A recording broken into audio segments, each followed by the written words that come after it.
আজকে আমার ব্রাইড হচ্ছে পায়েল, ওকে আমি আজকে ওদের বাড়িতে সাজাতে এসেছি। দেখো খুব মিষ্টি দেখতে। ও তো ওর কাছ থেকে শুনে নেবো যে ও কিরকম লুক চায় নিজের স্পেশাল দিনে। একদম সিম্পল, তোমার যেটা তারপরে ভালো লাগে সেটা করে দিও। আমার যেটা ভালো লাগে সেটা করে দেবো। বলো।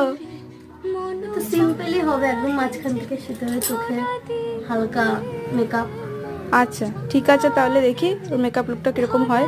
সাজাতে অনেক লেট হয়ে গেছে এমনিতেও, তো স্টার্ট করি। বন্ধ করো।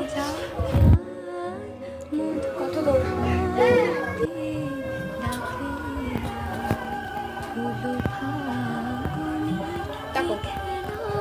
আচ্ছা বলো, তোমার আমার কাছে সেজে কিরকম কি লাগলো? খুবই ভালো লেগেছে, যেটা ভেবেছিলাম তার থেকে একটু বেশি ভালো হয়েছে। তোমার মনের মতো হয়েছে তো মেকআপ? খুবই সুন্দর হয়েছে। ঠিক আছে, থাকো। স্যাটিসফাইড?